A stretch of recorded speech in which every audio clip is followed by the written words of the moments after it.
What if I told you that Syria, a nation often seen today in the context of war and political unrest, has its origins deeply rooted in the Bible and plays a key role in biblical prophecy?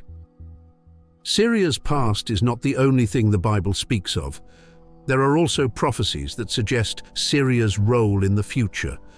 From ancient alliances with Israel and conflicts with the kingdoms of Judah and Israel to prophetic visions of judgment and restoration, Syria's story in the Bible is far more significant than many realize.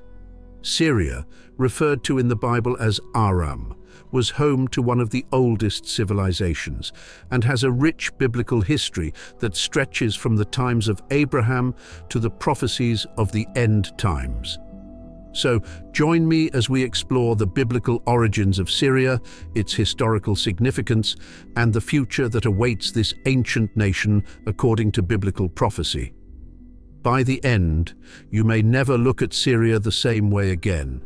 Syria, as we know it today, was historically known in the Bible as Aram, and its people, the Arameans, are mentioned numerous times throughout the Old Testament. The name Aram refers to both the region and the people who inhabited the area. It was a significant kingdom located north of Israel and bordered by the Euphrates River to the east and the Mediterranean Sea to the west. The ancient capital of Aram was Damascus, a city still standing today as the capital of modern Syria. According to Genesis 10:22 through 23, the Arameans were descended from Shem, one of Noah's sons, through Aram, Shem's grandson. This connection places Syria's origins in the post-flood world, making the Syrians direct descendants of Noah, like the Israelites and many other peoples in the Middle East. As descendants of Shem, the Arameans are considered part of the Semitic peoples, meaning they shared linguistic and cultural similarities with the Israelites and other neighboring groups, like the Akkadians and Babylonians. The region of Aram is often associated with the patriarchs of Israel, especially with Abraham. When Abraham sent his servant to find a wife for his son Isaac, he instructed him to go to Aram Naharaim, the region of Haran where Abraham's family lived, Genesis 24:4. This shows a close connection between the early Hebrews and the Arameans, a connection that continues throughout biblical history.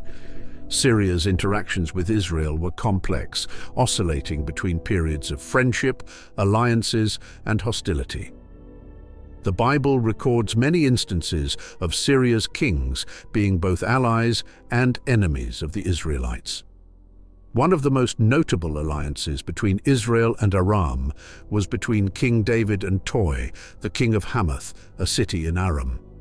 In 2 Samuel 8:9-10, Toi sends his son to David to congratulate him on his military victories, showing that there were times when Israel and Aram enjoyed peaceful relations.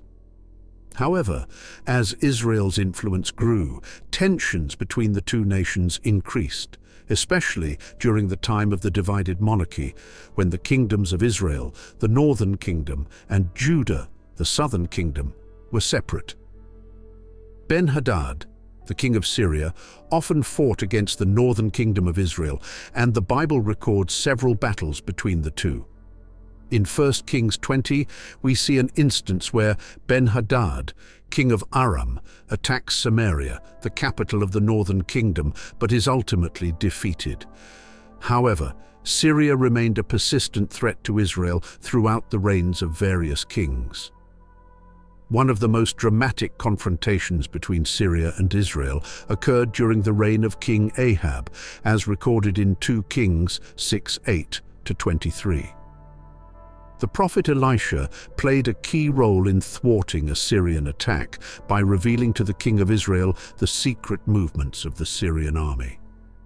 In one of the more famous episodes, Elisha prays for God to blind the Syrian forces, allowing Israel to lead them into captivity without bloodshed. Though often at odds, Syria and Israel were also known to form alliances when mutual threats arose. For example, in 2 Kings 16, we see that Pekah, king of Israel, allied with Rezin, king of Aram, to attack Ahaz, king of Judah. This complex network of alliances and conflicts paints a picture of Syria's significant role in the political landscape of the ancient Near East. As Syria's conflicts with Israel escalated, the Bible began to speak prophetically about the fate of Syria. Several prophets in the Old Testament delivered oracles of judgment against Syria, foretelling its downfall and destruction for its enmity against God's people. The prophet Amos delivers a harsh prophecy against Damascus in Amos 1:3-5, saying, "This is what the Lord says, for 3 sins of Damascus, even for 4, I will not relent. Because she threshed Gilead with sledges having iron teeth, I will send fire on the house of Hazael that will consume the fortresses of Ben-Hadad." This prophecy speaks of God's judgment on Syria for its brutal treatment of Israel and promises the destruction of its royal dynasty and strongholds. Similarly, the prophet Isaiah speaks of the downfall of Damascus in Isaiah 17, declaring, "See, Damascus will no longer be a city, but will become a heap of ruins." Isaiah 17:1. This prophecy foretells the destruction of Syria's capital city, which has stood as one of the oldest continuously inhabited cities in the world. Isaiah's prophecy is significant because it points to a time when Syria, despite its power, would be devastated and reduced to ruins. Additionally, Jeremiah 49:23-27 contains another prophecy against Damascus, emphasizing its destruction and the panic that will seize its people. Damascus has become feeble. She has turned to flee, and panic has gripped her. Anguish and pain have seized her, pain like that of a woman in labor. This prophetic imagery paints a vivid picture of the calamity that would befall Syria as a consequence of its enmity toward Israel and its acts of violence and war.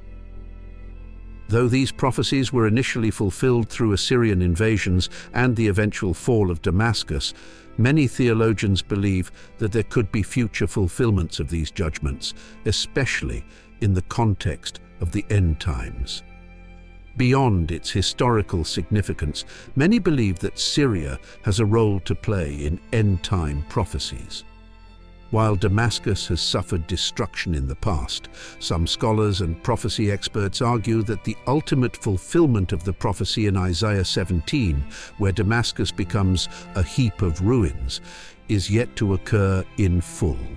Given the geopolitical turmoil in modern-day Syria, its civil war, involvement in regional conflicts, and the threat posed by global superpowers, some believe that Damascus's fate could align with biblical predictions in the near future.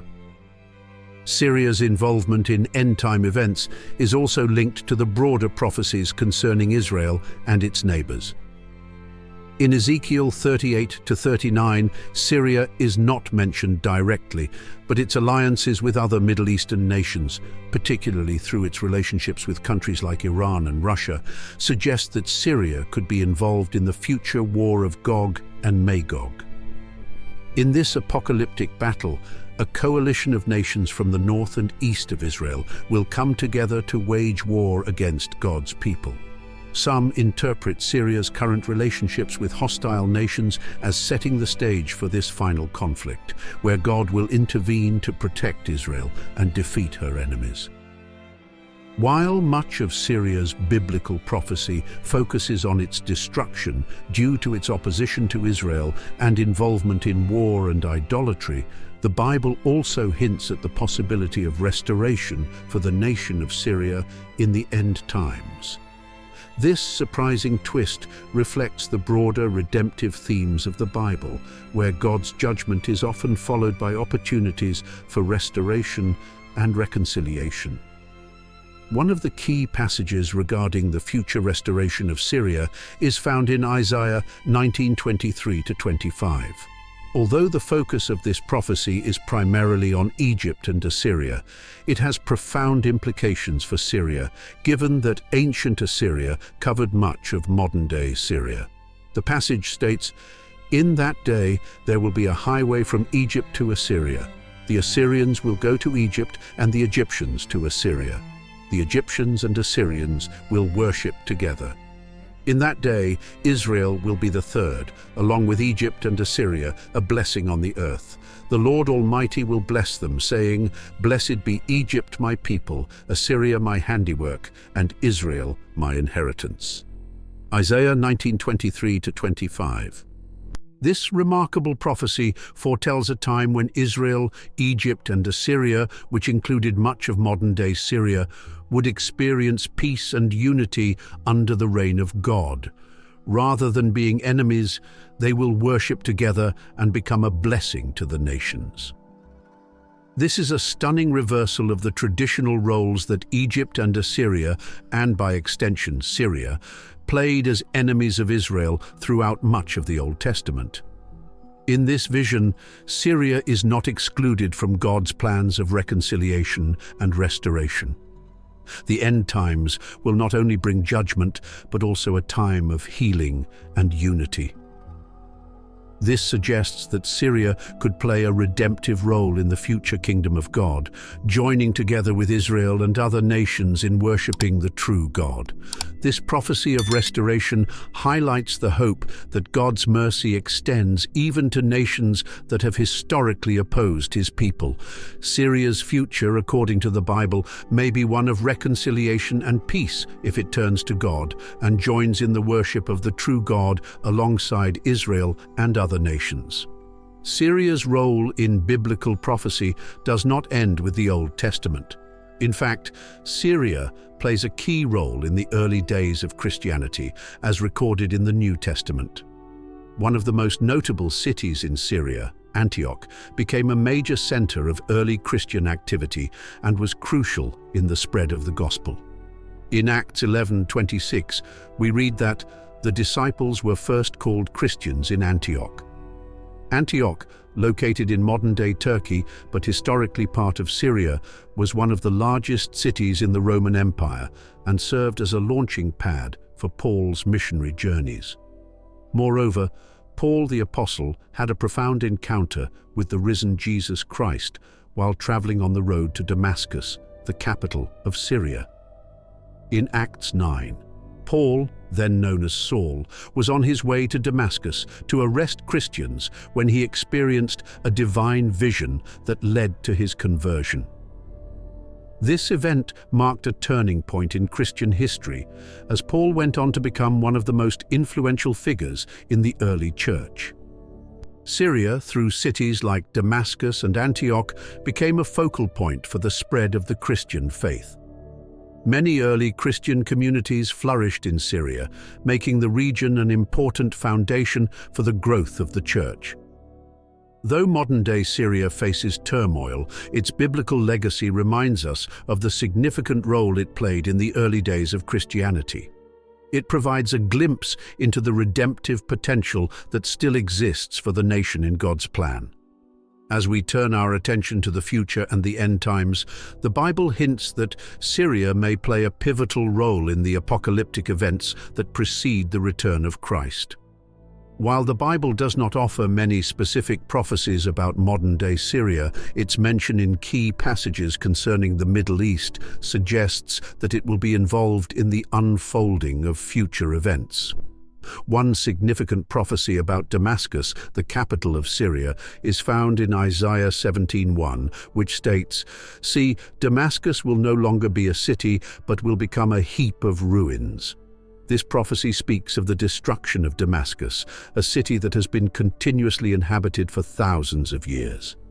Some scholars believe that this prophecy has not yet been fulfilled and may point to a future destruction of Damascus during the end times.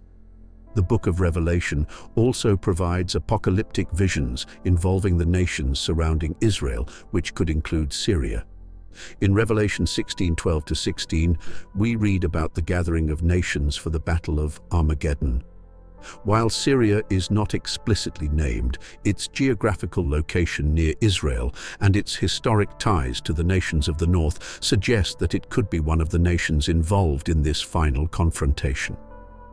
Additionally, the war of Gog and Magog, described in Ezekiel 38 to 39, involves a coalition of nations that will attack Israel in the end times. While Syria is not specifically named in this passage, its close proximity to Israel and its alliances with nations such as Russia, Iran, and Turkey suggest that it may play a role in this future conflict.